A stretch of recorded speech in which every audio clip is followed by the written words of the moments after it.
Allora, oggi approfondiamo brevemente, perché c'è la discussione, un principio fondamentale che riguarda il nostro cammino spirituale, cioè il ruolo del Buddha come cuore pulsante del Dharma.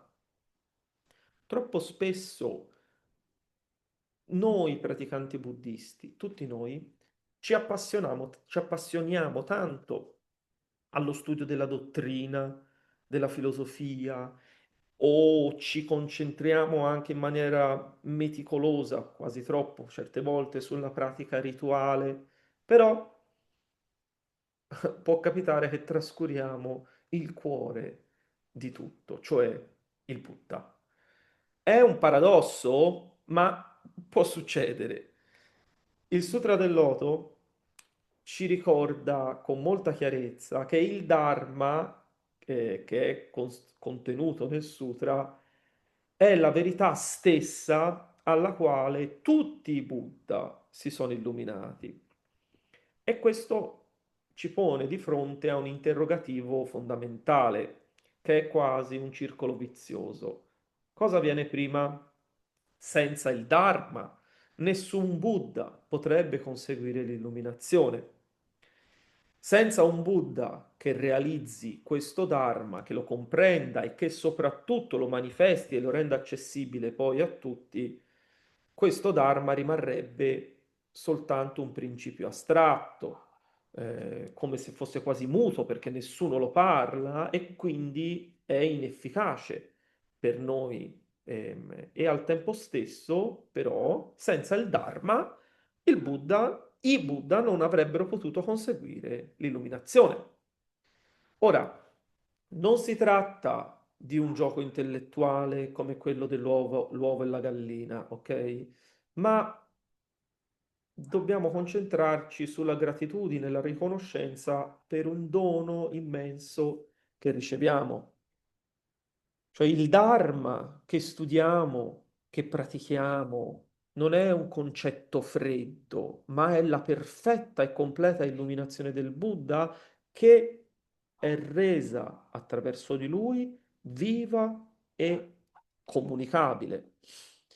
Per questo motivo il fulcro assoluto, il punto di riferimento indispensabile nella nostra pratica religiosa non può che essere il Buddha stesso. Il Buddha è il maestro perché ci insegna il Dharma ed è la prova vivente il Buddha che l'illuminazione è possibile ed è anche la fonte della compassione che ha reso il Dharma benefico per tutto il mondo. Quindi onorare il Buddha significa riconoscere la fonte da cui scaturisce il beneficio e anche orientare il nostro cuore verso la meta ultima della nostra pratica. Quindi, però il Buddha non è una figura distante, non lo dobbiamo vedere così, anzi è proprio la radice da cui sgorgano tutti gli altri insegnamenti. Il Sutra del Loto, come ogni altro insegnamento, esiste perché il Buddha ha conseguito il risveglio e ha condiviso, dopo aver conseguito il risveglio, la sua realizzazione con tutto il mondo. Senza il Buddha non ci sarebbe un sentiero da percorrere e neanche una luce che ci può guidare. Leggendo i sutra in modo superficiale, spesso ci focalizziamo sulle parole e può capitare che ci dimentichiamo di colui che le ha pronunciate. Ma la religione vera, quella autentica, richiede più della comprensione intellettuale, richiede proprio un rapporto vivo con il Buddha. Se separiamo il Dharma dal Buddha, cosa rimane?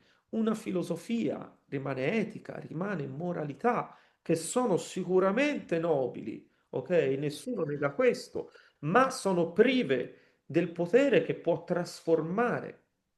Che cos'è questo? Ciao. Il potere della fede, il potere della devozione. In realtà, le filosofie arricchenti come l'etica, la moralità, la pietà filiale, la musica, sono state propagate in questo mondo da messaggeri del Buddha prima che avvenisse la propagazione del Dharma e questo è avvenuto per favorire poi in futuro effettivamente la ricezione dell'insegnamento compassionevole ma molto più difficile del Buddha. Quindi riducendo il Dharma a una filosofia fredda, in realtà è un po' come fare un passo indietro verso un periodo precedente la venuta del Buddha in questo mondo, no? Invece nel buddismo la mente vivente del Buddha e la nostra mente vivente si devono incontrare, perché come ho detto la religione non è uno studio accademico, sì, lo facciamo, ma bisogna andare oltre. È un dialogo proprio che dobbiamo avere cuore a cuore e inizia da quando inizia? Da quando ci sediamo davanti al nostro altare. E cosa risiede davanti al nostro altare? Il Buddha.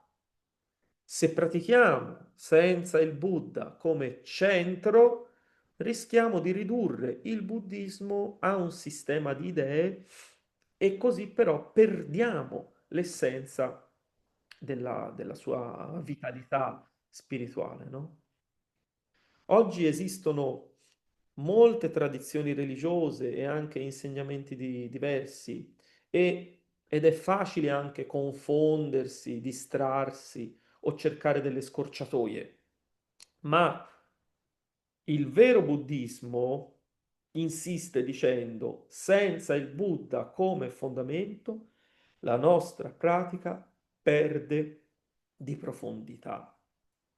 Quindi non stiamo semplicemente seguendo una dottrina, stiamo camminando sulle stesse orme del risvegliato.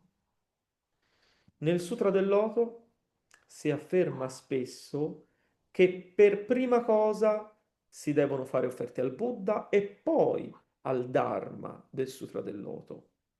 Quando leggiamo queste parole, non le dobbiamo prendere come un semplice invito rituale di fare l'offerta, ok? Ci viene insegnato un ordine nel sentimento di gratitudine, prima verso il Buddha, poi verso il Dharma che ha rivelato.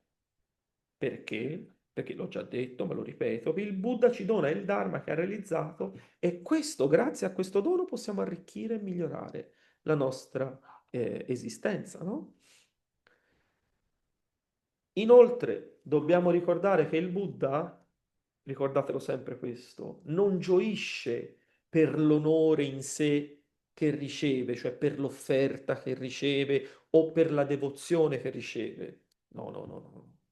Il Buddha gioisce per il cuore che lo onora, perché ogni gesto porta in sé il seme del risveglio e quindi è come se lui dicesse a noi, ah, è bellissimo che tu abbia coltivato uno spirito così devoto. Allora, con questo stesso sentimento, approfondisci la tua fede e progredisci. Per questo il Buddha gioisce nel ricevere offerte, non per l'offerta stessa, ovviamente.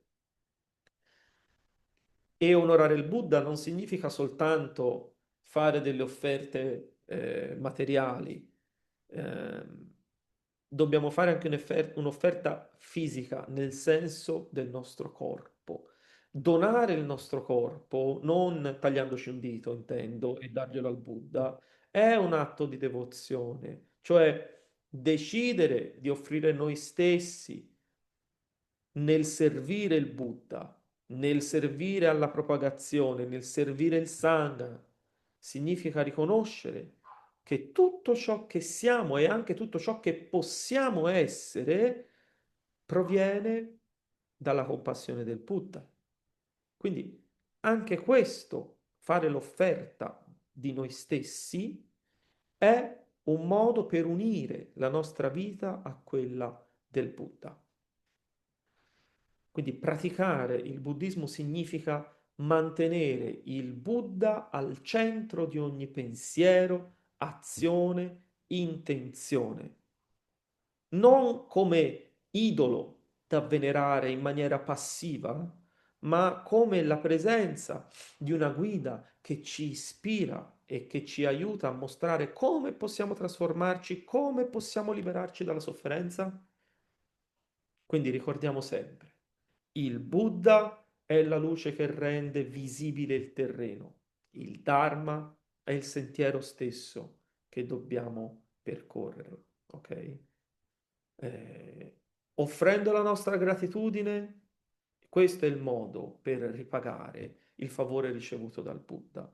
Allora, in questa maniera, solo così, la nostra pratica diventerà una religione autentica, cioè non teorica, ma una vita vera basata sul desiderio di risvegliarci. Bene, questo era il mio discorso di oggi. Adesso passiamo alle domande. Sperimentare la separazione.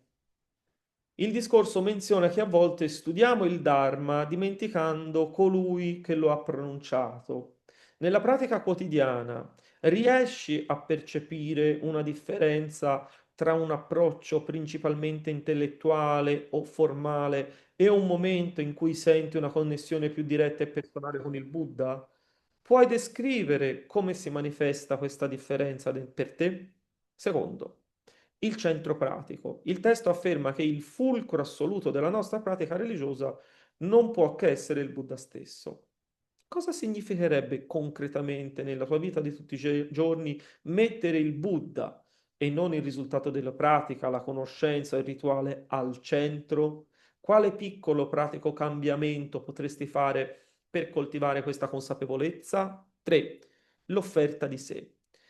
Quindi ho detto che l'offerta più alta è quella del proprio corpo, ovvero tutto se stessi. Al di là dell'offerta materiale dell'altare, come possiamo tradurre oggi nel XXI secolo il concetto di offrire tutto se stessi al Buddha attraverso le nostre azioni, relazioni e scelte nella vita quotidiana? Quale azione, anche piccola, questa settimana potrebbe essere un'espressione di questa offerta?